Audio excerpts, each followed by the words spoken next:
bem diversificado. E aí eu trago para o mercado uma carteira diversificada num único instrumento. Sensacional.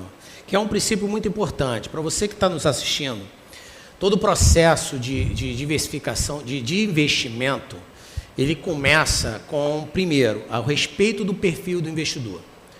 Então, a gente tem basicamente 3 categorias, o conservador, moderado, arrojado. Nessas 3 categorias, a gente tem o que a gente chama do Asset Allocation, que é a gente fazer uma diversificação ponderada em cada um desses diversos tipos de ativos que a gente tem na nossa plataforma. Para que vocês possam ter ideia, nós temos mais de 2.000 tipos de investimentos. Então, se você tem um perfil conservador, por exemplo, a gente faz uma allocation de 10% em ações no máximo, 30% em fundos e 60% de renda fixa. Considerando um valor de 100 mil, por exemplo, é colocar 10 mil em ações, 30 mil em fundos e 60 mil em renda fixa. Nessa linha, por exemplo, de renda fixa, 60 a gente pode dividir em 12 tipos de ativos de renda fixa, colocando 5 mil em cada um. Então, é para vocês terem uma ideia bem breve. Essa carteira recomendada, de conservadora, moderada, arrojada, ela vem das nossas áreas de análise, né, que inclusive o Matheus é um dos líderes, né, da área de análise.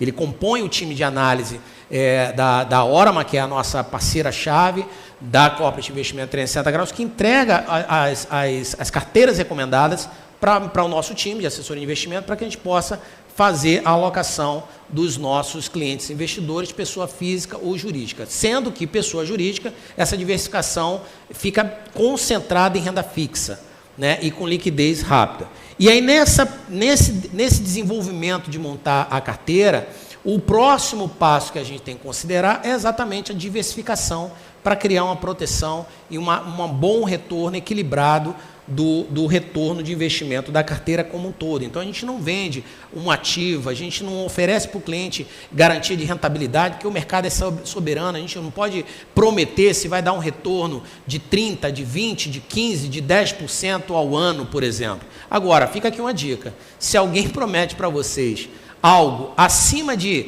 2% garantido por mês, já começa a suspeitar, porque isso tem grande chance de quem está te oferecendo isso não sabe o que está falando ou é uma pirâmide financeira. Então, a gente tem que ter muito cuidado com relação a isso, porque o mercado é soberano, você não pode garantir algo que você não tem controle. E aí eu volto com a pergunta para o Matheus. Matheus, como os investidores podem evitar cair nas armadilhas de investir nos fundos errados? Boa. Cara, esse é um tema super importante aqui, né? Como você falou, sou da área de análise de fundos aqui da Orama, então, querendo ou não, acompanho um pouco ali da dinâmica da plataforma, né? Do que está performando, né, bem, o que está performando mal, o que está entrando mais dinheiro, o que está saindo mais dinheiro.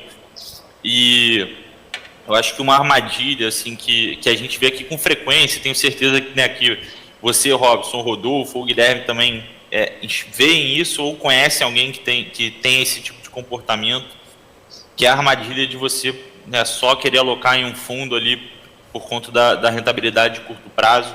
É uma coisa que a gente vê com muita frequência em plataforma, e é independente da plataforma, é o investidor mais leigo, assim, que, né, abre a plataforma, vai ali na rentabilidade de 12 meses e filtra a rentabilidade de 12 meses, bota em ordem decrescente e aplica no que, numa janela mais curta, ele acabou rendendo mais, né? Sempre tem aquele parente, aquele amigo que pergunta o que está performando mais, né? Qual que é o melhor investimento. Então, eu acho que essa é uma armadilha assim, frequente, né? Eu diria diária aqui que eu vejo.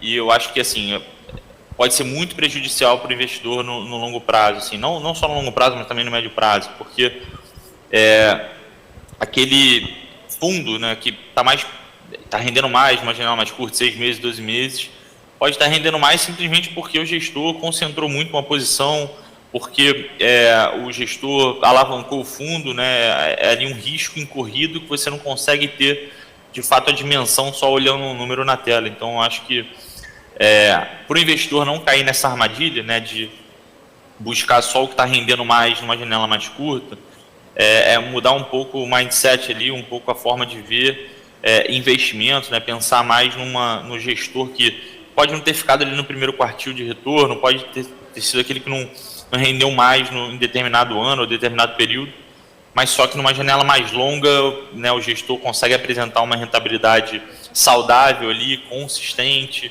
que tem um time entrosado, que já trabalha junto há muito tempo, né, que é uma casa que tem ali um certo apego a determinada filosofia, que segue isso com disciplina, porque eu acho que isso que no longo prazo pode fazer com que o investidor, né, aloque num fundo de qualidade, numa gestora de qualidade, enfim, até pode ser um pouco difícil de buscar essas informações, mas o investidor consegue ir atrás. Então, acho que essa é uma baita armadilha, né, da rentabilidade de curto prazo e, né, o que eu mais vejo aqui acontecendo.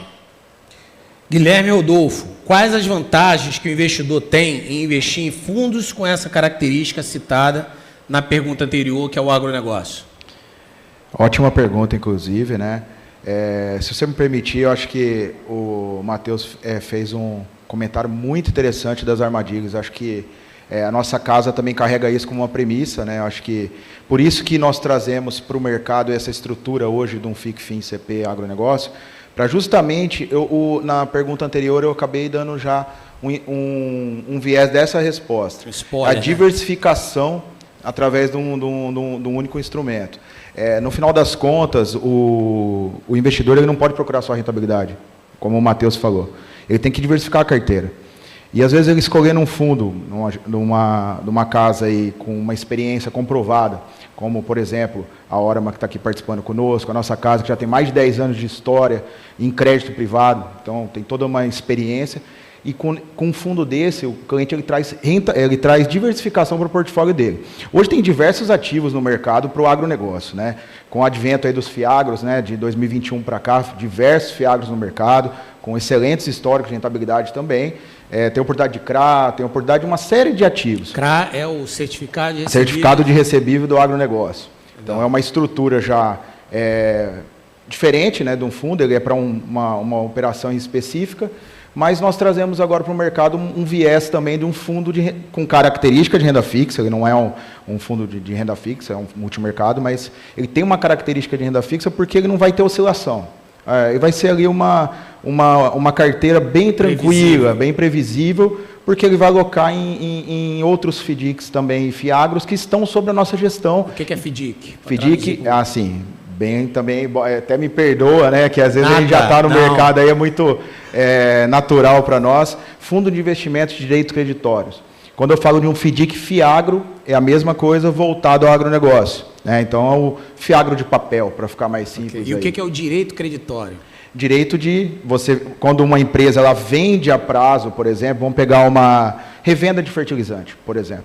Ela vende a prazo, ela dá 30, 60, 90, 120 dias. Então, ele tem um direito de receber o pagamento daquelas mercadorias a prazo. Ele pode pegar esses recebíveis e antecipar, ou num banco, ou num fundo, e em algum player no mercado. Então, os FDICs eles se comportam dessa maneira. No agro, pode ser emitido também uma CPR, que é a cédula do produtor rural. Então, o produtor ele vai lá, ele tem uma safra futura, né? Ele tem ali uma previsão de colher aquela safra, de um recebível daquela safra, e a instituição financeira ou um fundo ela pode emitir uma CPR, e cada instituição tem a sua regra. O que é a CPR? Cédula do produtor rural. Então, é um título de dívida também, né? Tem casos aí no mercado que também tem a CPR, que é a cédula do produtor rural de produtos, mas no mercado financeiro ela é voltado à CPR financeira.